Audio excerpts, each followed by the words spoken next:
Welcome to the Total Soccer Show and our latest foray into the listener questions mailbag. On this episode, we're asking what happened to Man City's points deduction. We're asking whether the US should tank the Gold Cup. Oh boy. We're asking if there's a world where Man United gets its finances in order and much, much more. My name's Ryan Bailey. Joining me today, it's your friend. It's my friend. It's the Taylor Rockwell. Hello, Taylor. Hello, the Ryan Bailey. Lovely to be here. Lovely to see your smiling, shining face.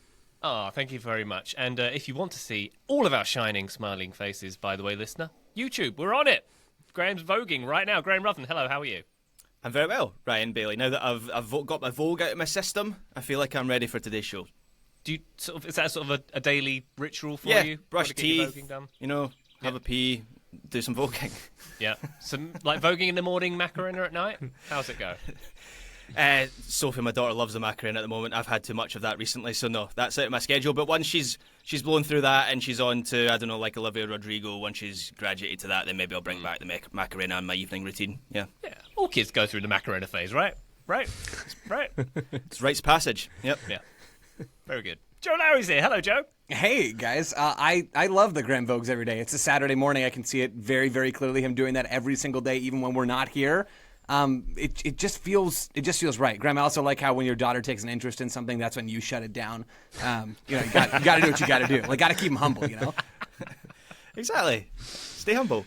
Yeah. It's the school of hard knocks in the Ruthven household. Builds character. Yeah, that's right. Something like that. There we go. Tell you what builds character in a positive way. I think our bonus feed does. Patreon.com/Total Soccer Show if you'd like to support this here episode. I cannot think of something that would build less character than our bonus episode. All right, Joe, it wasn't my best seg, okay? When will it build our character? Oh. Wow. Patreon.com/Total Soccer Show is where you'll find our bonus content, bonus episodes of this here podcast.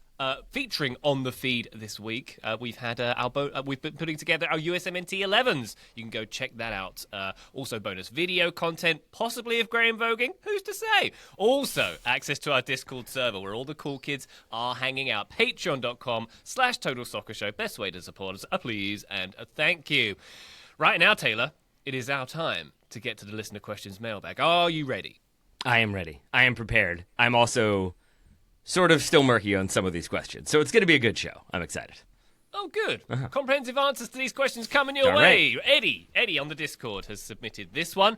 Can Crystal Palace hold on to Oliver Glasner another few seasons, or does he end up at a bigger team? Milan could do with a switch, so could a variety of other teams, including, sadly, says Eddie, sadly, he says, Man United, Taylor. Ooh. So what do we think about this one, Taylor? Oliver Glasner's immediate and near-term future. I suppose does it depend how much Palace put behind their squad as to how likely it is they keep him? Yeah, that is basically my answer. His contract expires in 2026 in July, I think, so right after the World Cup or around the World Cup. And it sounds like they are not discussing a renewal yet. He's been linked with a number of jobs, as Eddie implied, Red Bull and Spurs, chief among them. And he's been, in my opinion, kind of coy about it. Like he said, we're not discussing a renewal, but I'm 100% focused on Crystal Palace. Crystal Palace is where I am right now. We'll see what the future holds or something like that. And to me, that very much points to, let's see what you all do now that we're in Europa League next year. Let's see what we spend this summer, who we're able to retain, and let's see if your ambition matches my own. So to answer Eddie's question, can they hold on to Oliver Glasner for another year? Yes. Can they hold on to him for another years? Maybe not so much. And it depends, I think, entirely on who they're able to keep and how much they're able to spend and who they're able to bring in to strengthen that squad. Yeah, Taylor, I think I have that quote that you're referencing in front of me. He said recently, Glasner, quote, "Again, in football, you never know for 100%, but 99% I will be the manager of Crystal Palace next season." That was him talking to Sky Sports maybe yesterday. That's a door open if I've ever heard one, right? Yep. I mean, this is just the nature of how these things go. It's interesting, though, that you interpreted that, Taylor, as, let's see what we can do in the squad, which I think is fair. It's not something that I'd considered as much as that's him saying, let's see who comes in and what their offer is and how all this works. Yeah, right? I mean, that's how this game goes, is how much are you going to pay me? How much is this other club going to pay me? Oh, also they have a bit more prestige? Okay, cool. Let's go and do that. I don't think Oliver Glasner is going to be at Crystal Palace for all that much longer, even though we took different routes to get there, Taylor. I do very much agree with your conclusion that a year feels possible. More than that feels unlikely, and this gives me a chance to drop my average Premier League managerial tenure stat, according to The Athletic. Does anybody want to guess? It actually might be a little longer than you think, so maybe this isn't a great game. Graham wants to guess. I can tell. It's 14 months. Oh, I was going to say 14 months, Graham. It's longer. It's So it is longer than that. It's 15 700. months. Yes, 787 16 days. months. Taylor's the closest. Congratulations. According to The Athletic, last year, 787 days. That is say just months, over please. 2 seasons. The number gets so much smaller when you take out the mainstays, right? You take out Pep, you take out Arteta, you take out Thomas Frank. The numbers are tiny and much closer to the numbers that you all were tossing out there. Either way, either you get fired by a club or you go to a bigger club or you're Pep. Like, that's kind of the 3 categories here, and Glasner is not in the last category. He's been at Palace for 470 days by my math. Clock's ticking, pal. Like, he's not going to get fired, I wouldn't expect, but there are interested teams in acquiring Oliver Glasner, and that doesn't mean he's going to stick at Palace for terribly much longer. And I think it is normal that big clubs are looking at him. I do think he is an excellent coach. He's a brilliant communicator, and Palace have been on these runs, not just this season, but last season as well, when they finished last season. Keep in mind, he comes in halfway through last season. This season, he's only had 1 full season at Palace. But they've gone on these streaks where it feels like they can take on anyone, and that kind of culminated in the FA Cup final where they beat Manchester City. I think it's going to be difficult for Palace to keep hold of Glasner. They have the 11th largest player budget in the Premier League at the moment, which, for all the talk of how well Palace have done under Oliver Glasner, that's 1 place below where they actually finished in the table. So that is something to think about. They actually predicted that Palace would be in the European places this season, so in a sense they kind of underperformed some expectations that people had of them before the season. They had a really poor start to the season and finished strongly, which is what happened last season as well. Where I also think is going to be a challenge for Glasner is his style of play, if we're talking about translating that to a bigger club. The style of play that he's used at Palace doesn't align with what a lot of the big clubs want to be. Palace don't really want to have the ball. They had the 4th lowest average share of possession in the Premier League this season. They also had one of the lowest lines of confrontation in the Premier League this season in terms of yardage on average. So they want to sit deep, absorb against the ball, and then hit you on the break. And that last bit is where it can be really exciting to watch. And we saw that in the goal that they scored against City in the FA Cup final, which was a perfect illustration of what they can do as an attacking team. But the best teams in the world tend to want to be on the halfway line. Their defensive line, they want on the halfway line. They want to have a lot of possession, and that hasn't been Oliver Glasner at Palace, and it hasn't really been him at Eintracht Frankfurt. But going back to his last job as well, where he won the Europa League, that's probably his biggest success as a manager. Actually, was at Frankfurt. So I think there is a route where he gets to the top of management, but he needs to be careful about what club he does end up going to when that time comes. And if you had to guess, Graham, what kind of profile of big club would he go to, do you think? Is it a Man United? Would that happen? Well, I mean, he'd be good for Manchester I said United. a big club, sorry. Yeah, well, still a big club, not a successful one. If Manchester United are willing to adapt their style, if they are willing to be a little bit more counter-attacky, they were that under Ole Gunnar Solskjaer, which for my money has been the best Manchester United have been in the post-Ferguson era. But towards the end of the Solskjaer era, they wanted to adapt and become a bit more of a possession team, and it didn't work for them, so it'd be a regression in that sense. They've been linked with Milan. He's been linked with Milan, I should say. That seems like a decent fit. But Milan are apparently on the verge of appointing Max Allegri as their new manager, and they have also previously wanted to move away from being a kind of quick transition team. So they have no idea what they want to be at. Yeah, right. They're in the washing machine, AC Milan. So nice. I don't know whether that would be a good move for him. I mean, looking at the Premier League clubs, Chelsea might work. Obviously, Maresca, it's going okay for him right now. And obviously, Maresca ball and Glasner ball are very different. But I just mean in terms of like the culture of the club, Chelsea have been a Conte team, they've been a Mourinho team. So I think their fans would maybe accept that, maybe more than an Arsenal or a... Well, I haven't said that. Arsenal will play a lot of Mourinho ball as well, but he needs to be careful with his next choice. Graham, is there another team in the Premier League who's been a Mourinho team and a Conte team before, and maybe you could also do with him?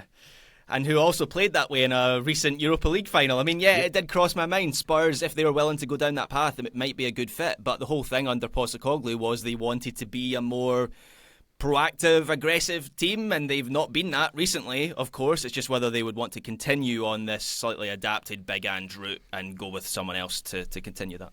So would we all prefer, generally speaking, that he stay at Palace next season, given some of those unknowns and some of the possibility of like stylistically not working out? I mean, do you stick with where you've been? There are also other clubs that aren't in England that No. he could go to that would be kind of fun and interesting. I think LAFC? the Leipzig one, or a club of that Yeah. status outside of England, would be quite interesting. So why wouldn't Leipzig? I'm interested in that, Joe. But like Leipzig being Red Bull, that doesn't sound like defensive and seize possession. It sounds like pressing, right? Yeah, I mean, maybe I'm wrong. Maybe you could blend. I the think two. there's a lot of similarities between some of the attacking tendencies of an Oliver Glasner Crystal Palace team and how we would Graham think is about nodding. classic Red Bull soccer. Also, Red Bull are not or have not always been what we think about Red Bull being, which is Leipzig dipped into possession stuff for a while. Like they are not married to the Ralph Rangnick, this is how we want to play way anymore. Like we're probably 5 years past that at this point. So I think they're willing to look for a manager that they think has a cohesive style that fits the players they have. I don't know if Leipzig is the right move. I'm just sort of wanted to tack that onto the end of our question about where he should go or he has no options. Because I do agree with Graham. His style of play limits the big clubs that are going to be looking for him. Like if I'm Chelsea, I understand the point you're making, Graham, about the culture. There's no way I'm looking at Oliver Glasner. Like that just doesn't make any sense for what they're building after this season. But there are clubs that would fit, and as long as he takes Chris Richards with him wherever he goes, I am perfectly content. How much did Palace quote Bayern Munich when they came in like 3 months after he was appointed? Was it 100 million? Is that what I saw? It was a lot. It Yeah. was. I mean, whatever they paid for Nagelsmann. What did they pay for Nagelsmann, Bayern Munich? Like 25 million or something. I think it was more than that. It was going to be a record. Okay. All right. So I think you'd still have to spend a little bit of money to get him out of his deal. But he only has the 1 year left, so we'll see what happens. Is Joe devil's advocate here? Is Leipzig a bigger club than Crystal Palace? Only ones in Europe next season. I don't know, man. The big club thing gets so murky Joe so hates this fast. stuff. I really honestly do hate this stuff. Like I have no clue how to answer that question. To me, I feel like Leipzig is playing European soccer more often. That seems to matter a lot to me as someone who lives in neither country. The Premier League is the best league in the world, and their mid-table teams would be in Europe and other countries. So I don't know. Shrug. All right, good way to end Eddie's question there. The answer there too. Thank you very much indeed. Richard Rolson has been in touch with this one. Can Manchester United get control of its wage bill and reduce the Manchester United tax on transfers? Or No. is it locked into this because of its past? Could Man United take any lessons from how Liverpool or even Villa have turned themselves around? Manchester United learning lessons and changing their course, Taylor. Woof. They have Man United have the second highest wage bill in the Premier League, by the way, behind the other Manchester team. Which is 17th. why they finished second, of course. Good ROI. Yep, very good. But the Manchester United tax, I suppose it depends on a lot of economic things around the club and perhaps a bit on reputation as well. Yeah, I mean, I think it's a lot reputation. I think a lot with them overspending, a lot with them seemingly not being good at negotiating, not meeting deadlines to not have to pay even more money than they would otherwise. They've made a lot of mistakes in the market, and I think they've made a lot of public mistakes, and then they've also publicly overpaid for many, many, many players. And so I think it requires a change in their reputation, essentially, before anything else can change. I think until that happens, they are locked into that tax, not just because of their past in terms of like biggest club, most money, success in that, but largely because of the way they have approached the transfer market, generally speaking.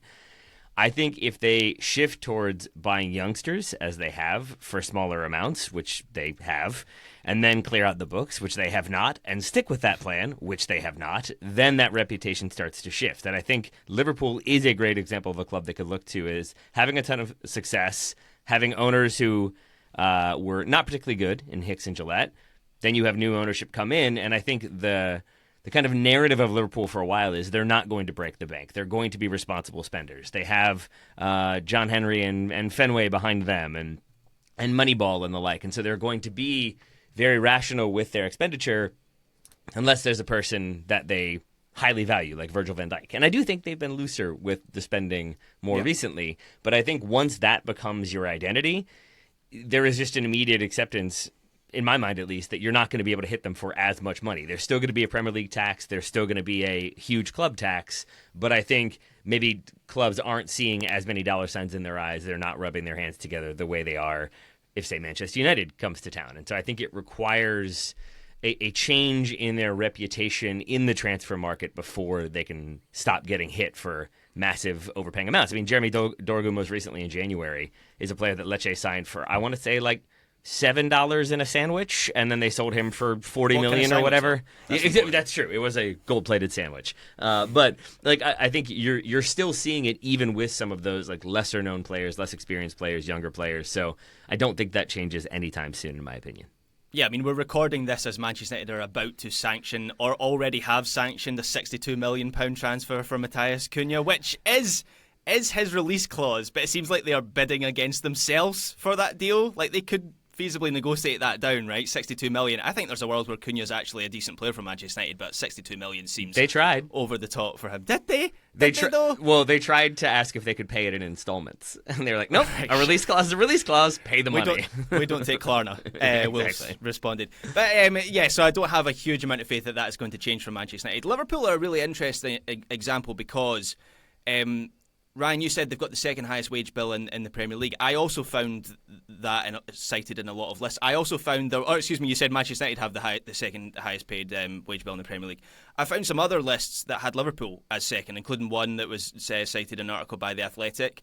So there's a bit of debate there over who does have the second highest. But the thing that Liverpool are exceptional at, even if they do have the second highest wage bill in the Premier League, is making sure that what they are paying counts for something, right? So when they do spend big, whether that's on a transfer fee or wages or both, it's for key players. And so if I look through their highest paid player list here, and again, this is kind of speculation I've found on this site, Sportrack, but anyway, they've got their highest paid player is Salah, second highest paid is Van Dijk, third highest paid is Alexander-Arnold, then it's Andrew Robertson, then it's Alisson Becker, then it's Ryan Gravenberch, then it's Alexis McAllister. Like, you're going through the central pillars of that team, and then you compare that to Manchester United and where they're spending their money, and the contrast is just remarkable. So that's maybe where you can learn a lesson if you're Manchester United is perhaps be patient, because that's another thing that Liverpool do really well, is they will wait for the right player. They didn't get Zubimendi last summer. They didn't get the kind of midfield anchor they wanted last summer, and instead of going out and getting an alternative, a plan B, they've waited. And actually it turns out they maybe don't need that player this summer, and they're going to reinvest that money into other areas of the squad. So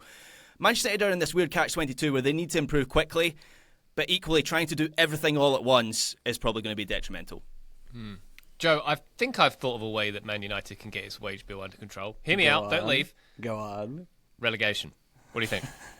I think this was raised actually on a listener question show not too long ago, and we decided that it would be catastrophic because there were not relegation clauses in the players' contracts. If that rings a bell for anybody, liquidation would bring the wage bill down. That's true. That's a very, very good point. There are some solutions that we can find here.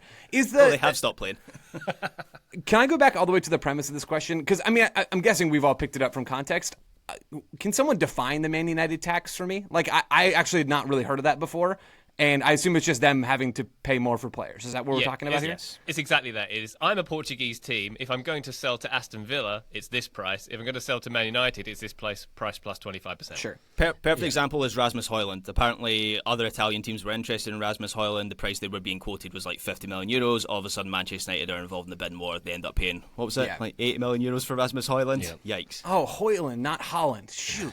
We almost had it. Dude, you almost joked. had it. Okay, that's helpful. And that's like what I assumed. Mistake. Yeah. I just also wanted to make sure we spelled that out for listeners who maybe weren't super familiar with that terminology. Maybe it is just me. I think the key here for Man United is what Graham said. Like, they have to spend smarter. That, at the end of the day, every Premier League team is going to have a Premier League tax, right? Like every Premier League team. We just talked in the last segment about Crystal Palace and how they're a big club compared to some other clubs in Europe that are maybe bigger names historically in some ways or playing in Europe more often. The Premier League has a ton of money. Every team on the planet knows the teams that have money and the teams that don't. Like, if you're negotiating with a Premier League team, you're going to take a different posture than if you're negotiating with a mid-table Belgian team. Like, that's just how this works. So Manchester United are going to have to pay money for these players. Probably going to have to pay more money than teams in any other league in the world outside of Saudi Arabia. But if you're going to go and spend money, you have to spend it smarter. And if you're looking at what Villa and Liverpool have done best, it's what Graham said. It's when Liverpool go and spend money on players, the players hit. Like that's the difference. Liverpool's players hit and they're healthy. And Manchester United's players weren't healthy and didn't hit. Everybody is up for grabs this summer for Manchester United. They'll have an opportunity to try and offload some wages.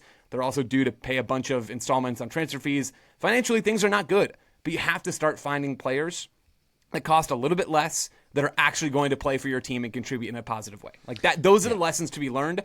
It just also happens that that's the hardest stuff to do in soccer. Yeah. So I think Joe and Graham have laid it out really, really well. I think the lack of patience and the lack of planning is the thing that also factors into the tax, because teams can quote Manchester United whatever they want to quote them, and it can be 20 million more for Rasmus Højlund than an Italian club has offered. But Manchester United don't have to pay that. They could look elsewhere. And I think it seems to me, especially under Ed Woodward, the way they approached transfers was like the Peter Griffin school of negotiation, where he's negotiating for a casket.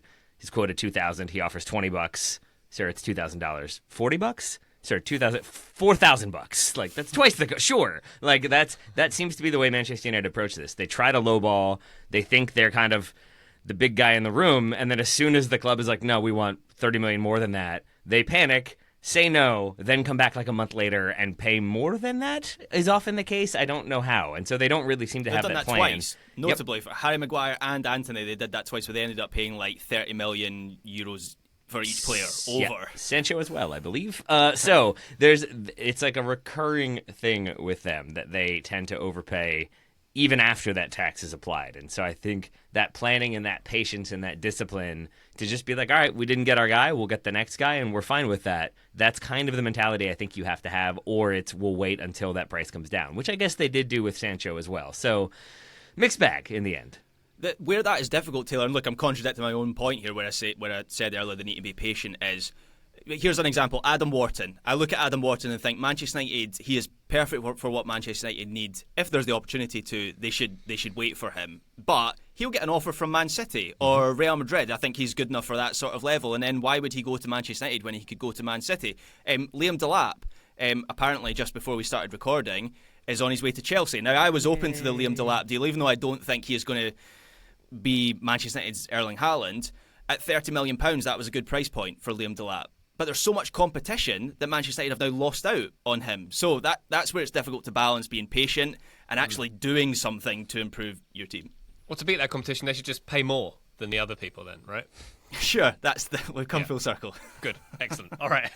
Richard Rolson, thank you very much indeed for your question. Let's take a quick break. When we come back, we're talking about the Gold Cup, we're talking about Man City's FFP fines, and much more. Join us then. Total Soccer Show, welcome back to Listener Questions. Robert Cordova has been in touch and asks, should the US play the D team for the 2025 Gold Cup, where no player is considered making the full starting 11? With the USA not being able to field a full A team due to the players going to the Club World Cup and other various reasons, why not let the A team rest for a summer before the World Cup? Joe, what do you think of this one? I mean, we are in a scenario where 50% of the starters are likely not available for selection for the Gold Cup, so why not just take out the other 50%, give everybody a lovely rest, and we go again? Bad idea? Yes, bad idea. I guess I don't really understand what we're trying to accomplish with this question. Vibes. I think vibes. We can get vibes, Graham. Don't you worry. There'll be vibes aplenty this summer when Diego Luna trots up and scores a hat trick against Switzerland. I would prefer to see the best players playing for the U.S. because that's the thing that's going to help them best prepare for the World Cup in a year. I don't know. Maybe this is kind of the take that I dropped on yesterday's show. Excuse me, continuity error on my part. On Wednesday's show, resting Christian Pulisic. Well caught. And thanks, really seamless stuff on my part. Resting Pulisic and Jedi, I think could have benefit for sure. But I don't think there's any reason at all to just toss Pochettino's longest extended camp ahead of the World Cup into the trash. And more than that, I would still much prefer to have Christian Pulisic and Jedi Robinson in the team. I think in an ideal world, the U.S. has its top players and gives some up-and-comers a look. But to go all the way down to the D team, maybe I'm like being too literal here. What, we want like Danny Musovski and Cade Cowell? I think Taylor's in and the D team for the USMNT. Taylor Rockwell? Like, what are we doing here? Well, I don't understand this. So no, my answer is no. Sorry. I mean, as the point is, I'm not saying I agree with this. Yeah, the point is that the point? It would probably save us some angst, right? This summer. That's a terrible reason. We could just accept that what we're watching has absolutely no bearing on the World Cup next summer. But I'm still not taking this because, I think some information is better than no information. Yeah. But I think that's the point, is that we could just kick back with a beer and just enjoy what we're watching this summer instead of like angrily debating things. Well, I think who might not play you could still do that. You don't have to be angry about a national team. I thought you were going to say you could still hotly debate the D team. I was like, yeah, you're right. Let's do that. I suppose the thing, Graham, that's helpful the way you framed that. The thing I disagree with is it seems like Robert's coming at this from there's really nothing to learn once we get all these like first teamers out of the team. Maybe that's not true, and if so, Robert, I apologize. I don't agree with that. Like, I think there are actual players who are not Pulisic or Robinson or Weah or Musa or whatever.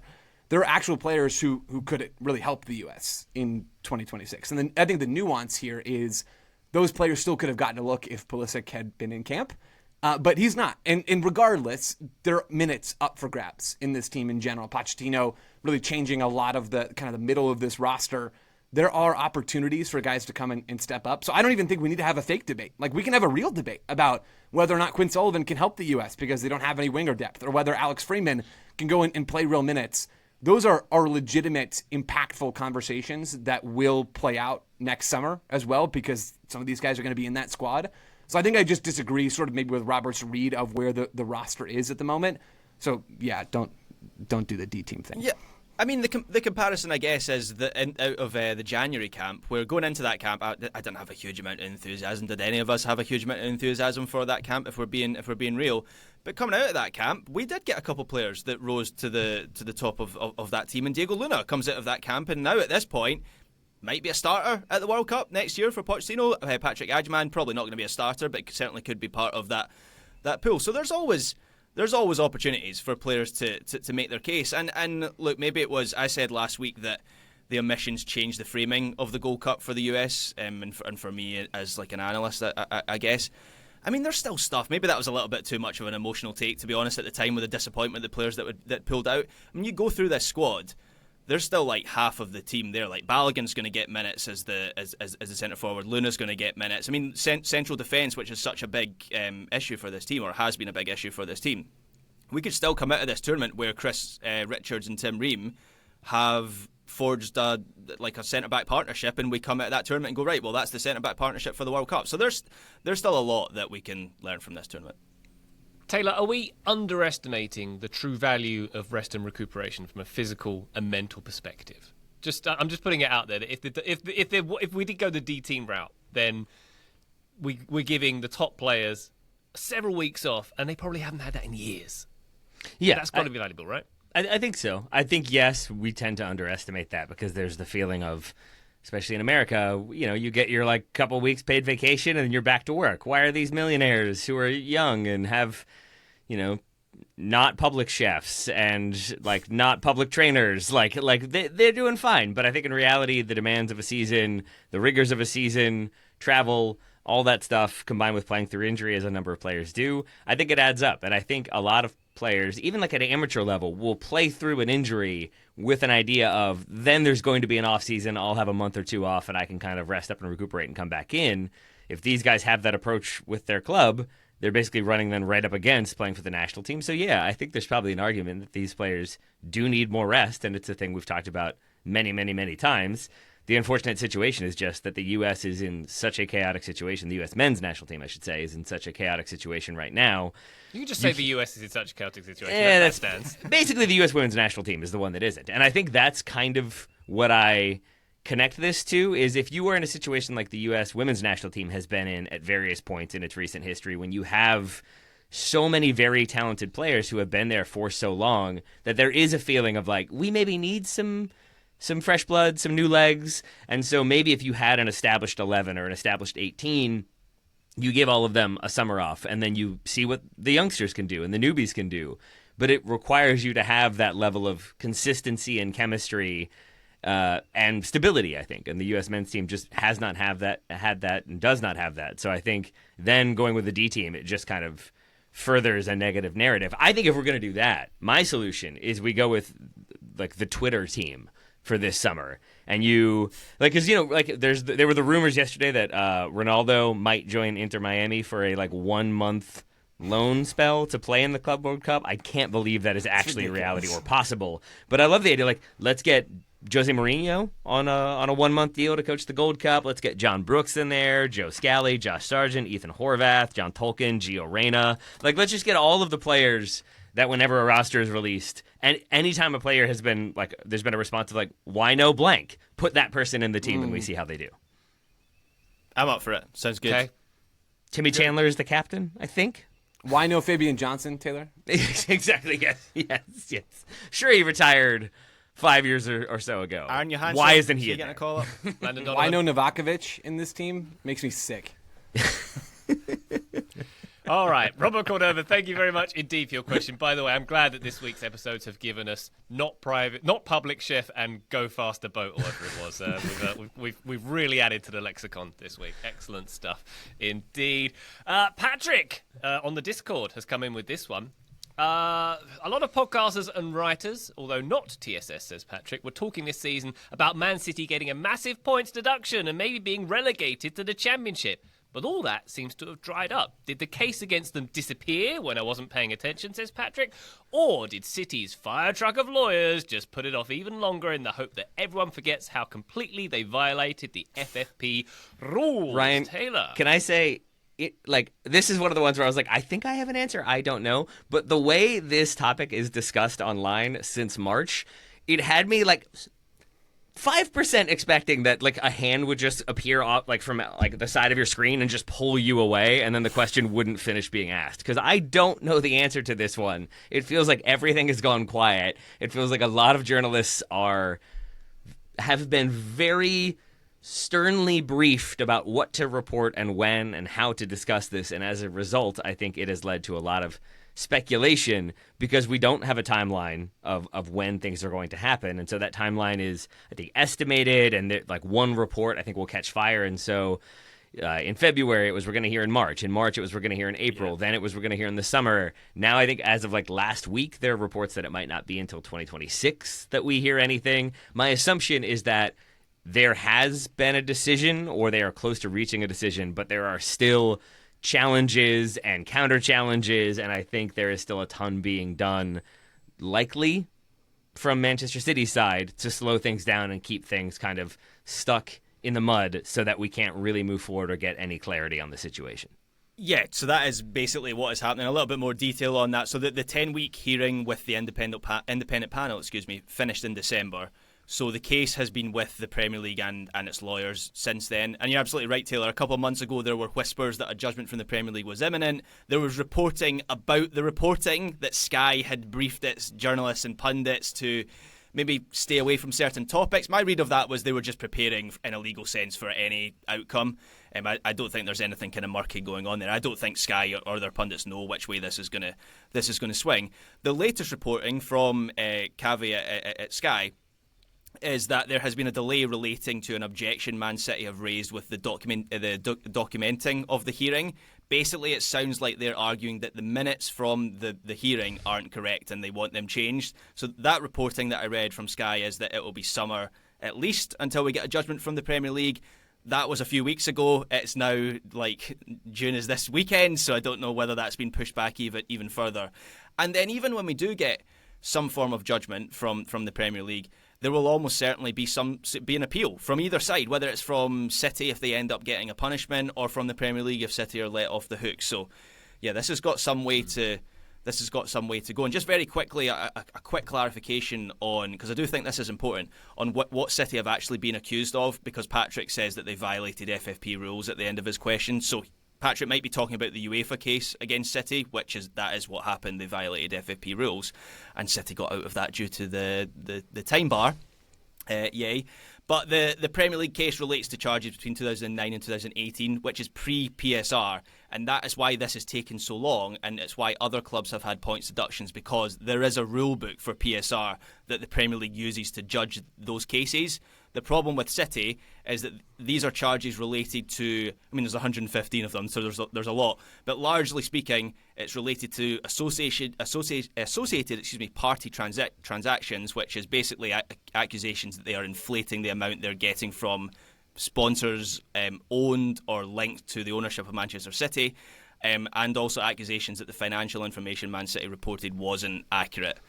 At the time. There are also charges that are relating to a lack of cooperation. So this was always a different case. There's not a rule book. That's where you get suggestions of Man City could be relegated to the Championship, because, in terms of what is possible, that is possible. It's not going to happen. Man City are not going to get relegated. But anything is on the table: points deductions, fines, But I wouldn't hold your breath for this judgment coming out anytime soon. And even if it does, there'll be appeals and all kinds of things. Yeah, I think. Oh, sorry, Ryan. I was just going to say, I love that with the associated party transactions, the defense, allegedly, supposedly, theoretically, of Manchester City has been, we didn't do that, but if we did do that, it wasn't illegal to do it then, but we did not do that. But if you're saying we did it, we will take you to court. What is it they you're are saying? very... Just clarify exactly what you're saying about us before we respond with what we did. Yeah, exactly. Yeah. But also make sure the minutes are correct. And you got the date wrong on this one, and the pages are misnumbered, so we should throw this whole case out. From my outside perspective, and I say this carefully, the city fire truck of lawyers are doing what they're supposed to be doing. Mm-hmm. They're obfuscating and delaying. That is a tactic that you can employ when you have the financial might to do so. There is a reality TV star who's the most famous politician in the world who has done that his entire adult life and is still a going concern because of that process, basically, right? So that's part of what's happening. And also, Taylor, I would argue that the reason why it's not a big news line at the moment is because there's other news lines about Man City in that they're not very good or is not as good as they should be. If Man City were cruising 20 points clear, I think this would be hammered every week in the press. That, hang on, these 115 charges are still hanging over them. Because it's not, because there's other news lines that take priority over that. I'm not sure whether it's newsrooms, news desks getting a stern talking to about how they report it, but rather, let's focus on this because this is more interesting. City are bad right now. That's where the story is. I mean, right? yeah, Is that fair? That is probably true. I think there's a part of it that, like, it's not a great narrative to have a bad team might be in trouble. But I do also think that obfuscation and that delay is also part of it, because if you make things vague, if you make things unclear, if you contest everything and point out how absurd this seems and this doesn't make any sense and why is this way, it should be that way, and that date doesn't make sense, you make everything really murky. You make everything really confusing. It's a lot harder to follow with objections and like contesting of rulings and contesting of evidence and whatever it might be.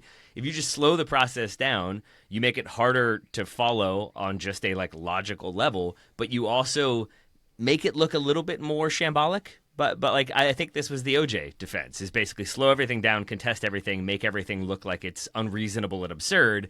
And then you kind of start to find the cracks and you start to find the moments when the opposition make a mistake or don't do something as thoroughly as they needed to. And then you pounce on that. And the more holes you can poke, the more you can make it look like this long-running thing that doesn't really have a point, that doesn't really have a clear understanding of rules and when things happened. You can just sort of water it all down so that I think there is also less interest in covering it on a regular basis.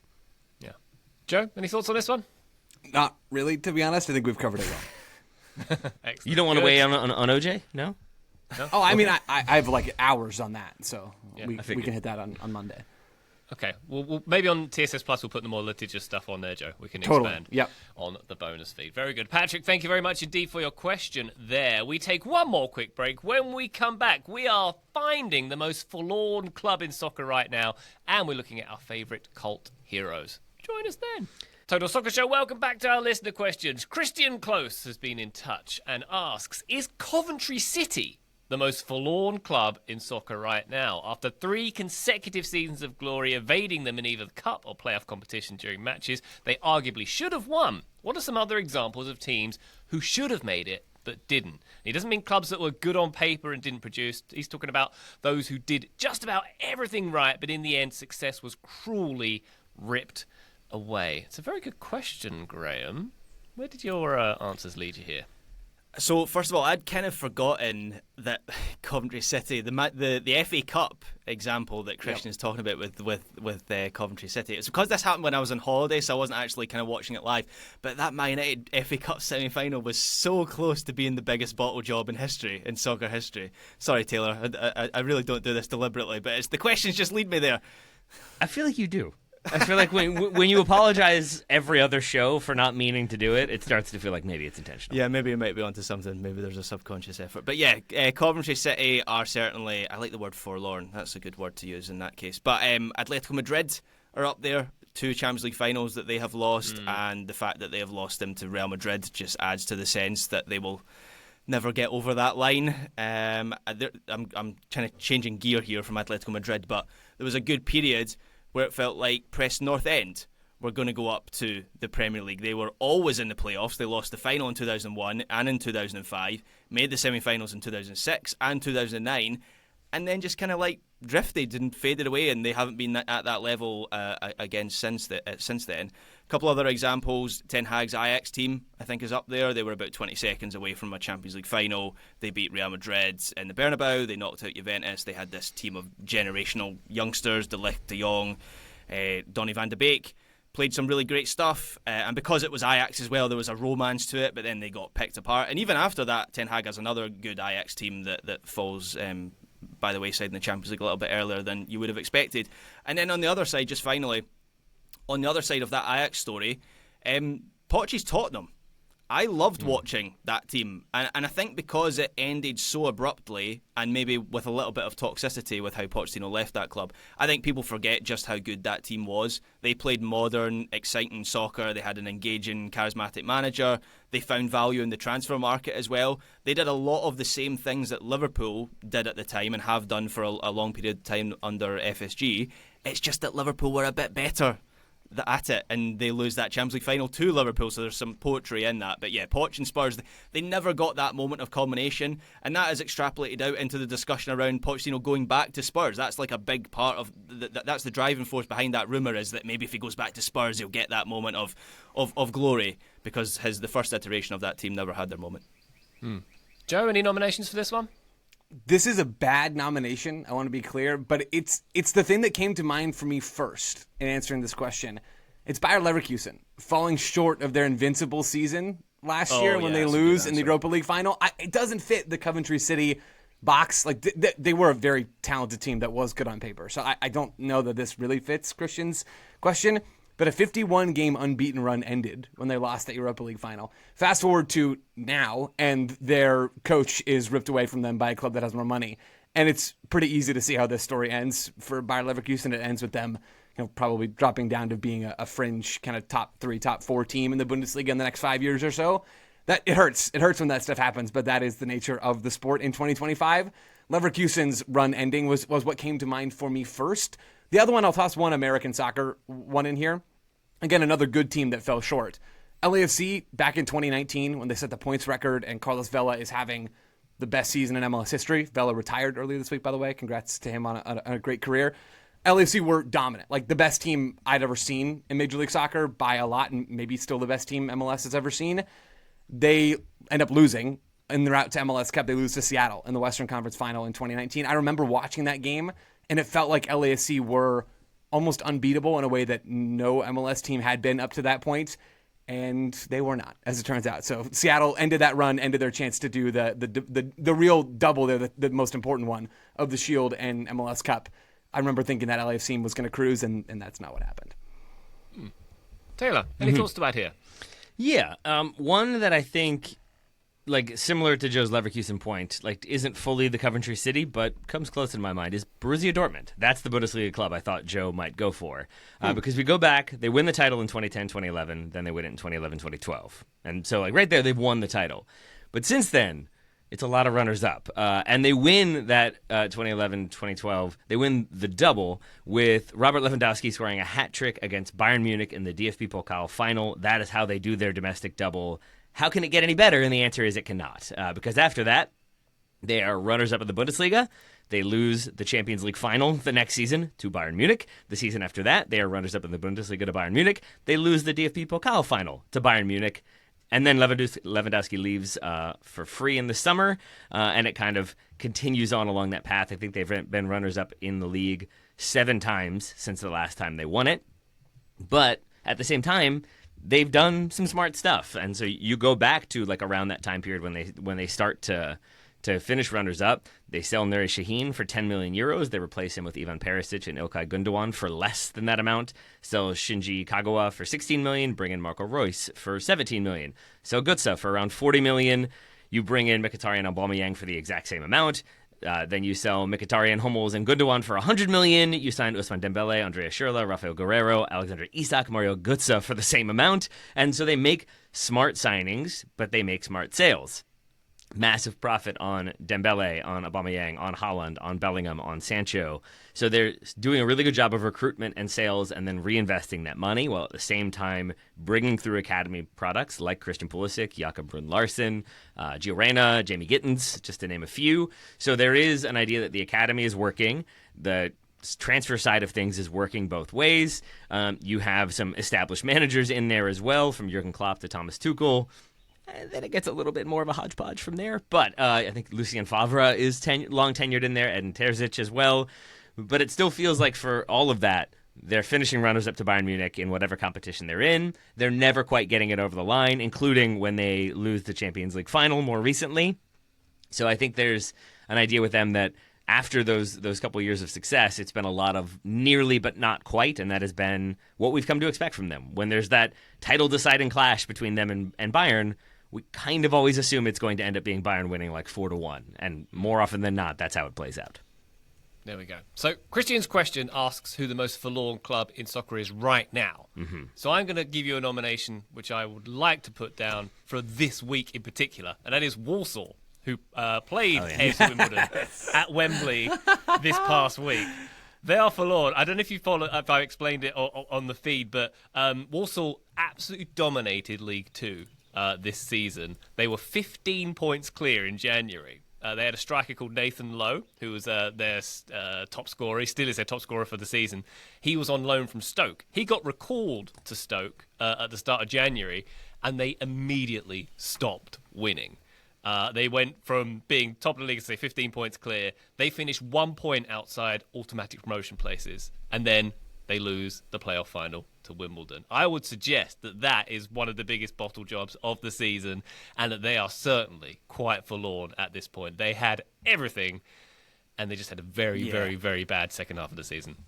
That's a good shout, and I had seen that story, Brian, about Walsall after they lost that game. How they managed to mess that up is quite incredible. On a similar note, if we're talking about teams that had a huge advantage and then fell away, I mean, Ajax this season has to be up there. Whether they have a 6-point lead with 6 games to go, or was it even more than that? It was a 9-point lead with 6 games to go? Wow, that is a complete collapse for them not to win the title. So maybe they are the most forlorn club at the moment, but just for different reasons that I nominated them earlier in my answer. There you go. All right, Christian, hope those are some satisfactory answers for your question. Let's go for one more in this here episode from Trent McGivers. Love that handle still. Who are your favourite soccer cult heroes? Gentlemen, if you indulge me for a few minutes, I'd like to tell you about my favourite soccer cult hero. I think I've mentioned him on the feed before. It's a gentleman called Robin Friday. Name do anything for you? Anybody? Great name. Is this who is this? You've told this before. Who is this again? This is a player from the mid-1970s. He is known as the greatest player you never saw. There's been a couple of books written about him, one of which was co-written by the bass player from Oasis. Fun fact for you there. There is also an extended essay on Robin Friday in Howler magazine, available on the internet somewhere, written by a very erudite young gentleman. I'll look up his name some point. Anywho, Robin Friday. He was Reading's Player of the Year for a couple of times. He played at Reading and Cardiff, were the two sort of teams where he had his big stints in the mid-1970s. He was referred to as like the lower league George Best. There are like reports from when he was playing games that like he did things that no one had ever seen him do before. There was a referee that said like, I think he'd refereed England games, he refereed international games, and he said he scored one of the greatest goals I've ever seen. We'll never see it because at that level in the 1970s, they didn't have the cameras rolling the whole time. So all of this Robin Friday goodness is basically lost into the ether. He scored these incredible goals, but none of it exists. So he was obviously a very, very, very talented player, but also bit of a trickster, a bit of a scoundrel off the field, shall we say. So I'll read you some highlights that have earned him cult status. So he transferred from Reading to Cardiff City. He travelled by train to get between the two clubs when he was signing for them. Didn't buy a ticket, got arrested. The manager had to bail him out at the train station when he picked him up to sign him. That was a good start there for Cardiff.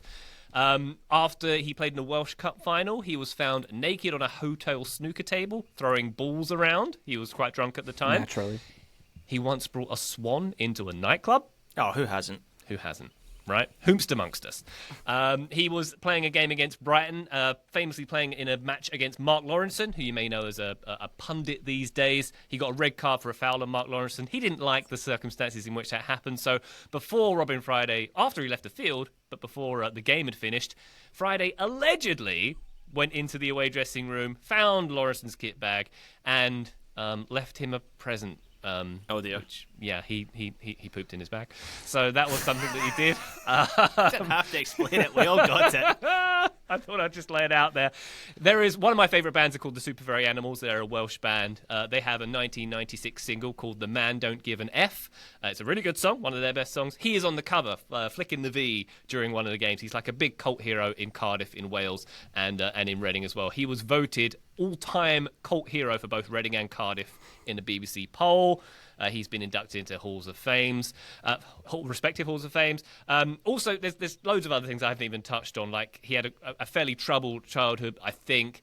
He almost died while his career was starting. He was playing in non-league. He was also working as a roofer. He fell off a roof onto an iron fence and was impaled.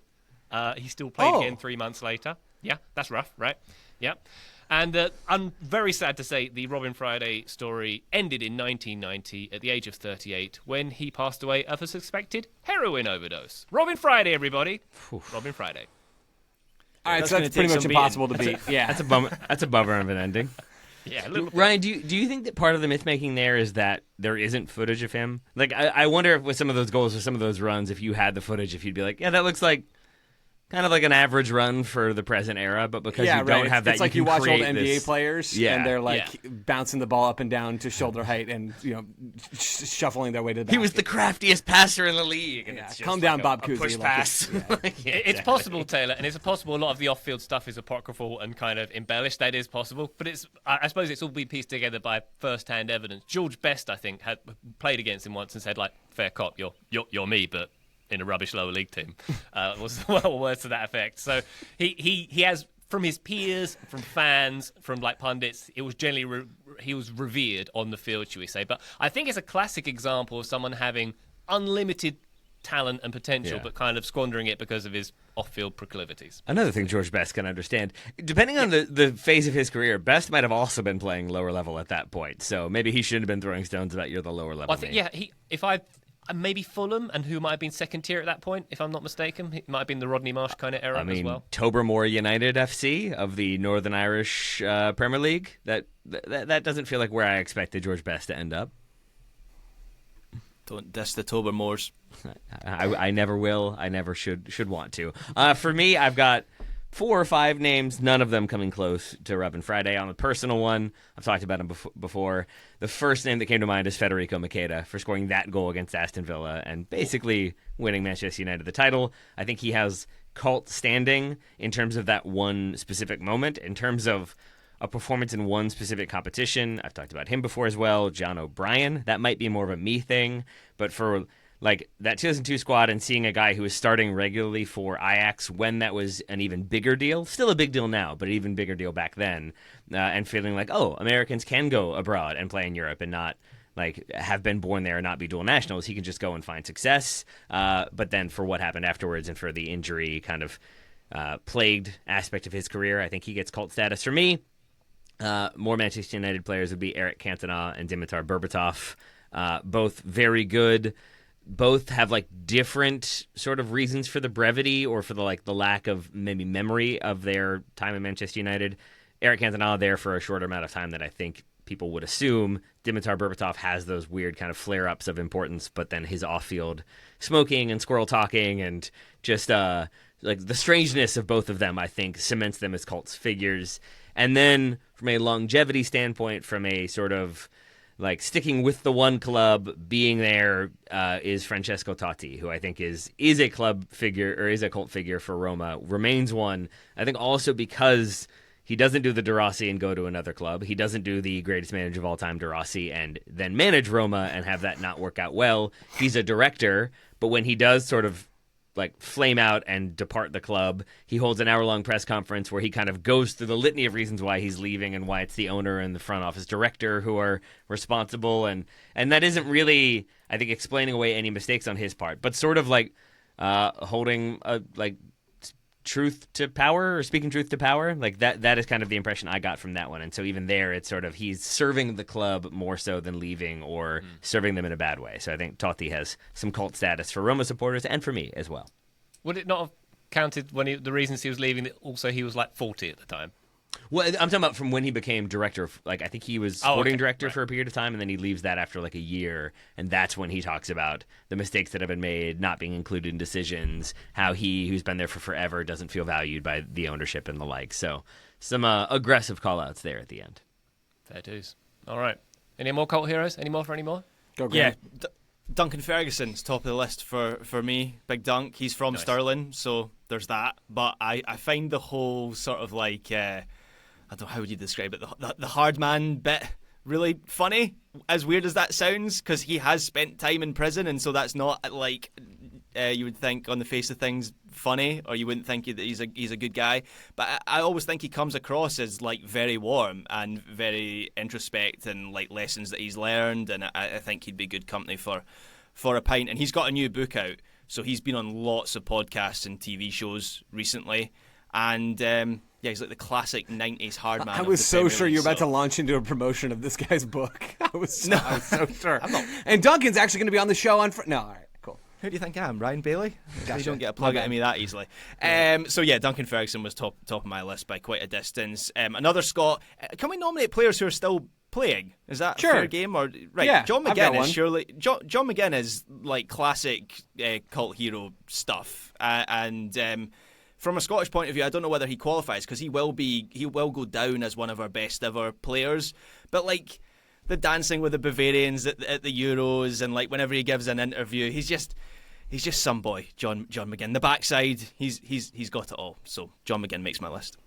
Those are excellent picks, Graham. Truly excellent. My list, Luch van den Steel is on top of my list. He played soccer on all 6 FIFA recognized continents, stole a penguin, all the loot stuff. Doing ESPN broadcasts while also being the sporting director for St. Louis City. It just keeps getting better with Lutz. Nuhu is on my list as an active player, just absolutely demolishing a beer can chucked at him by an LAFC fan. I believe after that game I referenced in 2019 that Seattle won, and it just explodes. Like, he catches it so cleanly on the volley. He is, I don't know if they're pals, but he loves teriyaki chicken and hung out with J. Kenzie Lopez Alt the other day making teriyaki chicken. That's pretty cool. Yeah, in the Discord, Taylor. I didn't see that, but somebody tossed it in there. I told them that you gave me Food Lab as a wedding present, and that is a great cookbook. Shout out J. Kenji. He shut down Mo Salah at AFCON. Like, it just weird stuff. Marwan Fellaini's on my list. Funny hair. Tim Krul's on my list. Funny goalkeeper. That's my list. Funny goalkeeper. There we go. All cult heroes in their own divine rights. Wonderful stuff indeed. Thank you very much indeed for that question, Trent McGivers. Thank you to everybody who submitted a listener question on this here episode. If you'd like to do so, TotalSoccerShow.com/questions, or we'd love you to visit our Discord and ask us there. Patreon.com/TotalSoccerShow if you'd like to sign up. But for now, that's the end of our listener questions episode. Taylor Rockwell, thank you very much indeed. Thank you very much indeed, my friend. Joe Rowley, Joe Lowry, thank you, sir. Hey, thank you, Ryan. And Taylor, real quick, why no Jonathan Amon in your squad? It's, frankly, shocking. Because he's on the Twitter Jose Mourinho team. Gotcha. More of a C team than the D team, maybe. Thanks, Ryan. There you go. Graham Ruthven, thank you very much, sir. Thank you, Ryan Bailey. Listener, thank you for joining us on this one. You have yourselves a wonderful weekend. We'll be back on the feed very shortly, but for now, bye.